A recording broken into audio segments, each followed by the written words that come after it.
সময়ের সাথে সাথে এশিয়ায় ক্ষমতা হারাচ্ছে যুক্তরাষ্ট্র। ট্রাম্প প্রশাসনের মিত্ররা বাধ্য হয়ে ঝুঁকে পড়ছে রাশিয়া আর ইরানের দিকে। মূলত ইরানের কৌশলগত দূরদর্শিতায় মার্কিন আধিপত্যের পতন ঘটছে এই অঞ্চলে।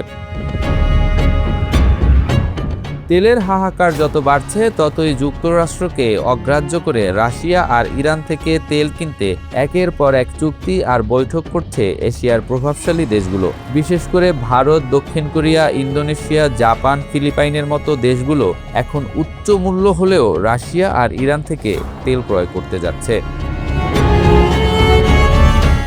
ইরান যুদ্ধের কারণে মধ্যপ্রাচ্য থেকে জ্বালানি তেল সরবরাহ মারাত্মকভাবে বিঘ্নিত হওয়ায় দক্ষিণ কোরিয়া, ফিলিপাইন তেল কেনার জন্য বাধ্য হয়ে রাশিয়া ও ইরানের সঙ্গে চুক্তি করছে।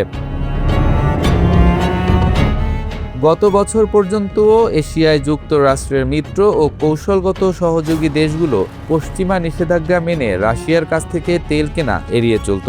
জ্বালানি খাতের গুরুত্বপূর্ণ আরেক দেশ ইরানের সঙ্গেও তাদের যোগাযোগ ছিল খুব সামান্য।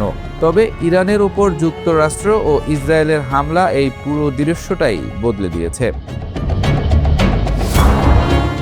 যুদ্ধের প্রভাবে তেলের বাজারে যে ধাক্কা লেগেছে তাতে এশিয়ার অনেক দেশের নাজেহাল অবস্থা। এই পরিস্থিতি থেকে বেরিয়ে আসতে মস্কো ও তেহরানের কর্মকর্তাদের সঙ্গে বৈঠক বা একটু কথা বলাই এখন তাদের প্রধান কাজ হয়ে দাঁড়িয়েছে। সম্প্রতি দক্ষিণ কোরিয়ার একজন বিশেষ দূত পারস্য উপসাগরে আটকে পড়া জাহাজগুলোর বিষয়ে আলোচনা করতে ইরানি কর্মকর্তাদের সঙ্গে বৈঠকে বসেন। একই দিন তেল কিনতে মস্কো পৌঁছান ইন্দোনেশিয়ার প্রেসিডেন্ট প্রাবো সুবিয়ান্তো।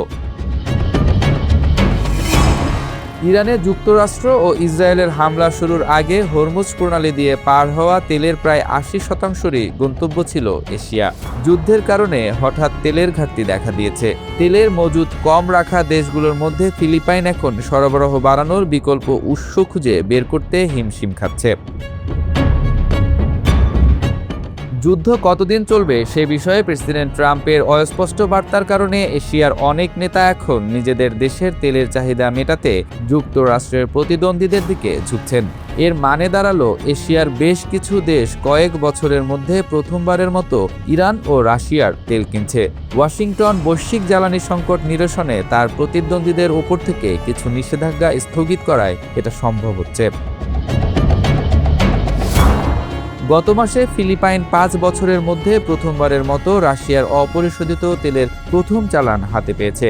৭ বছরের বিরতি শেষে চলতি সপ্তাহে ভারতেও আনুষ্ঠানিকভাবে ইরানের অপরিশোধিত তেল পৌঁছেছে। এই লেনদেন ওয়াশিংটনের সঙ্গে সম্পর্ক ছিন্নের কোনো ইঙ্গিত না দিলেও আদতে তা আমেরিকার প্রতিদ্বন্দ্বীদেরই সহায়তা করছে। চিন্তন প্রতিষ্ঠান ইন্টারন্যাশনাল ক্রাইসিস গ্রুপের এশিয়া প্রোগ্রামের ডেপুটি ডিরেক্টর হুয়াং লেথু বলেন, ট্রাম্পের নেতৃত্বাধীন যুক্তরাষ্ট্রের বর্তমান পররাষ্ট্রনীতি অনেক দেশকে যুক্তরাষ্ট্রের বলয় থেকে দূরে ঠেলে দিয়ে বিকল্প খুঁজতে বাধ্য করছে। যদিও এই পরিস্থিতিতে ইরান ও রাশিয়া থেকে এশিয়ায় কী পরিমাণ তেল ঢুকতে পারবে সেটি এখনও স্পষ্ট নয়। এশিয়ার অনেক দেশের জন্য রূঢ় বাস্তবতা হলো হরমুজ প্রণালী এড়িয়ে তেল আমদানির উৎস খুবই সীমিত। এর মধ্যে অন্যতম হলো রাশিয়া। এই বৈশ্বিক জ্বালানি সংকট রাশিয়ার নেতা পুতিনকে বিশ্বমঞ্চে নতুন করে পাদপ্রদীপের আলোয় নিয়ে এসেছে। দক্ষিণ কোরিয়ার মতো দেশগুলোর জন্য চলমান সংকট নিরসনে একটি বিকল্প পথ হলো যুক্তরাষ্ট্র বা ইউরোপের কৌশলগত তেলের মজুদ থেকে তেল ছাড়া পর্যন্ত অপেক্ষা করা। রাশিয়ার একেবারে পূর্বাঞ্চলে অবস্থিত বন্দরগুলো থেকে মাত্র কয়েক দিনের মধ্যেই তেলের চালান দক্ষিণ কোরিয়ায় পৌঁছাতে পারে, ফলে তারাও ছুটছে রাশিয়ার দিকে। জাপান বর্তমানে এক অস্বাভাবিক পরিস্থিতির মধ্যে রয়েছে। প্রধান মিত্র যুক্তরাষ্ট্র আর ইরান উভয়ের সঙ্গেই দেশটির বন্ধুত্বপূর্ণ সম্পর্ক রয়েছে।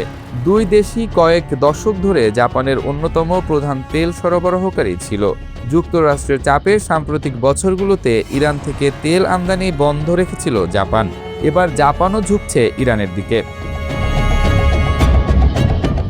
এশিয়ায় যুক্তরাষ্ট্রের সবচেয়ে পুরনো মিত্র ফিলিপাইন। দেশটিতে তেলের ঘাটতি এতটাই প্রকট হয়েছে যে জাতীয় জরুরি অবস্থা জারি করা হয়েছে। দেশটি এখন রাশিয়ার সঙ্গে সম্পর্কের সমীকরণ নতুন করে সাজানোর প্রয়োজন দেখছে। মার্কিন নিষেধাজ্ঞার কারণে 2019 সালেই ইরান থেকে তেল কেনা বন্ধ করে দেয় ভারত। সাম্প্রতিক সপ্তাহগুলোতে ওয়াশিংটনকে খুশি করতে এবং একটি বাণিজ্য চুক্তি নিশ্চিতে দেশটি রাশিয়ার তেলের বদলে মধ্যপ্রাচ্য থেকে তেল আমদানির সব প্রস্তুতিও সেরে ফেলেছিল। কিন্তু ইরানের ওপর যুক্তরাষ্ট্র ও ইসরায়েলের হামলা এবং এর জেরে হরমুজ প্রণালী অবরুদ্ধ হয়ে পড়ায় সেই পরিকল্পনা ভেস্তে গেছে। এর বদলে ভারতকে আবারও সমুদ্রপথে রুশ তেল আমদানি শুরু করতে হয়েছে। তবে এবার গুনতে হচ্ছে বাড়তি দাম। ব্লুমবার্গের তথ্য অনুযায়ী গত মঙ্গলবার ইরান থেকে তেল নিয়ে দুটি ট্যাঙ্কার ভারতের বন্দরে ফিরেছে।